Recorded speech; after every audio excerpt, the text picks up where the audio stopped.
Long ago, when these ancient Grecian temples were new, hemp was already old in the service of mankind.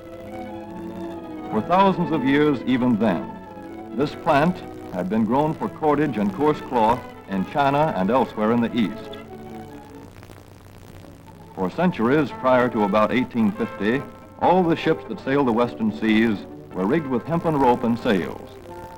For the sailor, no less than the hangman, hemp was indispensable.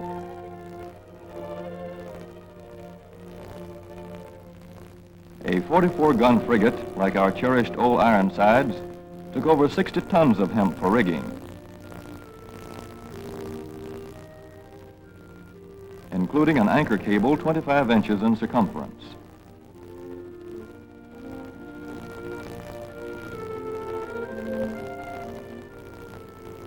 The Conestoga wagons and prairie schooners of pioneer days were covered with hempen canvas. Indeed, the very word canvas comes from the Arabic word for hemp. In those days, hemp was an important crop in Kentucky and Missouri. Then came cheaper imported fibers for cordage, like jute, sisal, and manila hemp, and the culture of hemp in America declined.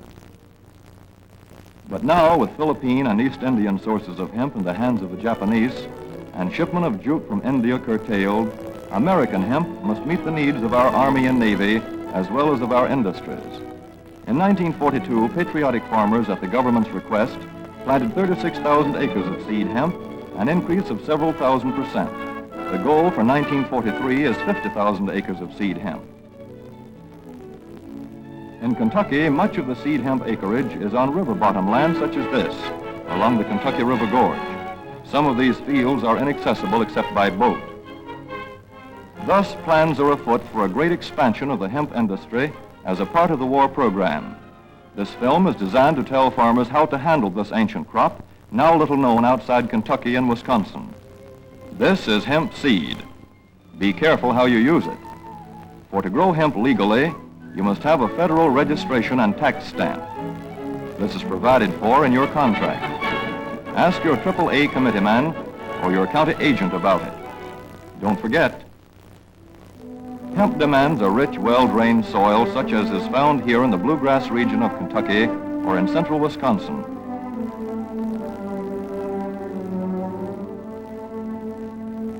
It must be loose and rich in organic matter. Poor soils won't do. Soil that will grow good corn will usually grow hemp. Hemp is not hard on the soil.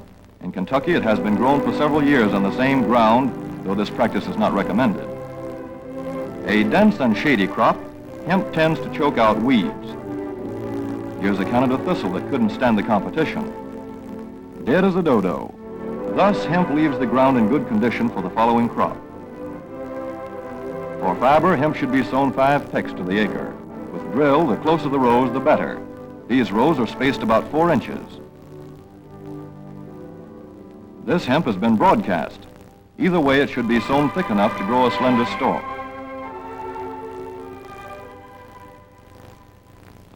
Here's an ideal stand. The right height to be harvested easily, thick enough to grow slender stalks that are easy to cut and process.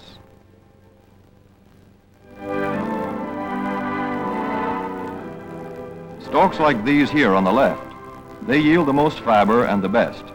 Those on the right are too coarse and woody. For seed, hemp is planted in hills like corn, sometimes by hand. Hemp is a dioecious plant. The female flower is inconspicuous, but the male flower is easily spotted. In seed production, after the pollen has been shed, these male plants are cut out. These are the seeds on a female plant. Hemp for fiber is ready to harvest when the pollen is shedding and the leaves are falling. In Kentucky, hemp harvest comes in August. Here, the old standby has been the self-rake reaper, which has been used for a generation or more. Hemp grows so luxuriantly in Kentucky that harvesting is sometimes difficult, which may account for the popularity of the self-rake with its lateral stroke.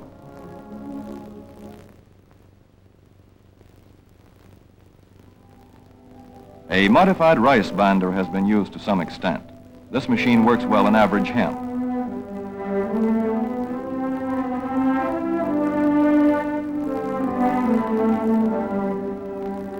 Recently, the improved hemp harvester, used for many years in Wisconsin, has been introduced in Kentucky. This machine spreads the hemp in a continuous swath.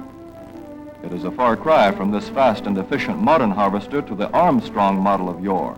But here's one kind of harvester, at least, that doesn't stall in the heaviest hemp. In Kentucky, hand cutting is practiced in opening fields for the machines.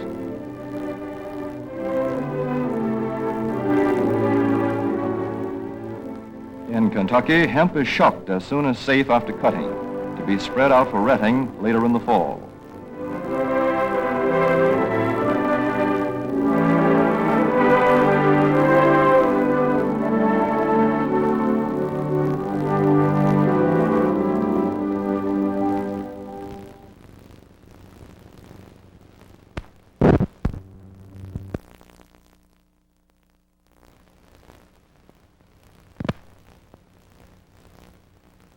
In Wisconsin, hemp is harvested in September. Here, the hemp harvester with automatic spreader is standard equipment. Note how smoothly the rotating apron lays the swaths preparatory to retting. Here it is a common and essential practice to leave headlands around hemp fields.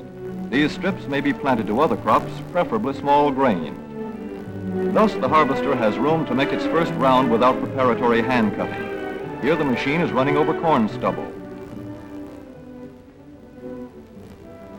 When the cutter bar is much shorter than the hemp is tall, overlapping occurs. Not so good for retting. The standard cut is 8 to 9 feet. The length of time hemp is left on the ground to ret depends on the weather.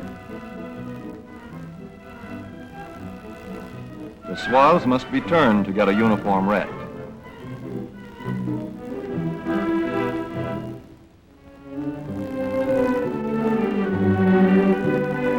When the woody core breaks away readily, like this, the hemp is about ready to take up and bind into bundles.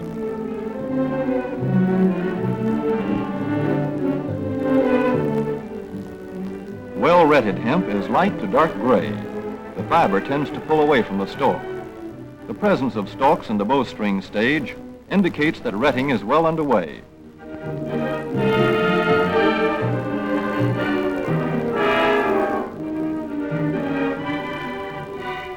When hemp is short or tangled, or when the ground is too wet for machines, it is bound by hand. A wooden buck is used. Twine will do for tying, but the hemp itself makes a good band.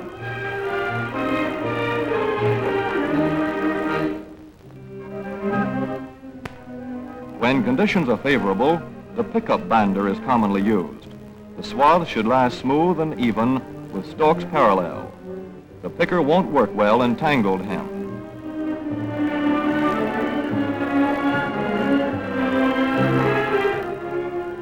After binding, hemp is shucked as soon as possible to stop further retting. In 1942, 14,000 acres of fiber hemp were harvested in the United States. The goal for 1943 is 300,000 acres. Thus, hemp, Cannabis sativa, the old standby cordage fiber, is staging a strong comeback. This is Kentucky hemp going into the dryer of a mill at Versailles.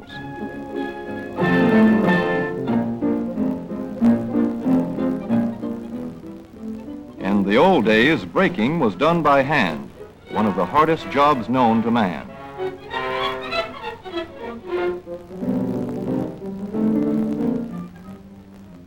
Now the power breaker makes quick work of it.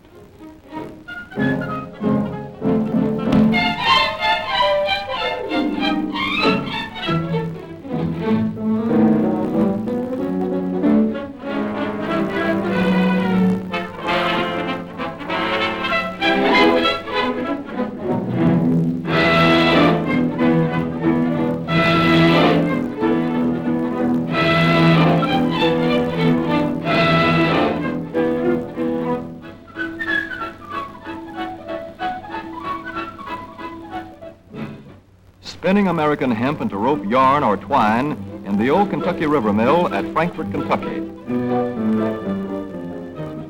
another pioneer plant that has been making cordage for more than a century.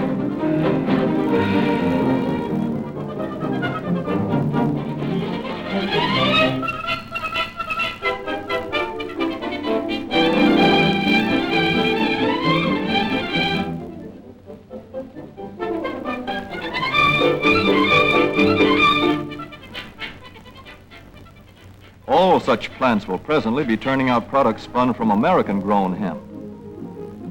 Twine of various kinds for tying, winding armatures, and upholsterers' work. Rope for marine rigging and towing, for hay forks, derricks, and heavy-duty tackle. Light-duty fire hose. Thread for shoes for millions of American soldiers.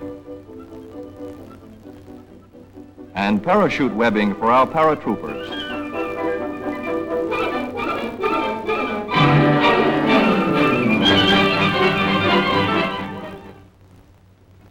As for the United States Navy, every battleship requires 34,000 feet of rope, and other craft accordingly. So here in the Boston Navy Yard, where cables for frigates were made long ago, crews are now working night and day making cordage for the fleet. In the old days, rope yarn was spun by hand.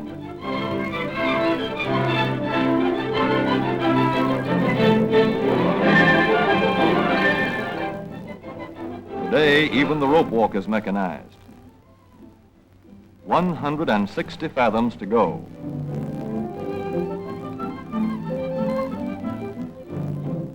The rope yarn feeds through holes in an iron plate.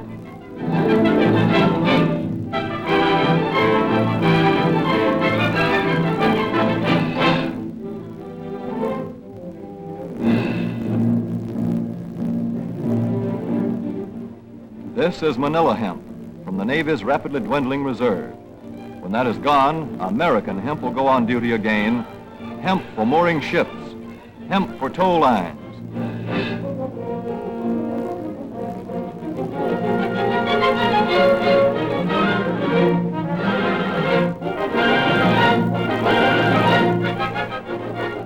Hemp for tackle and gear. Hemp for countless naval uses, both on ship and shore. Just as in the days when old Ironside sailed the seas victorious, with her hempen shrouds and hempen sails.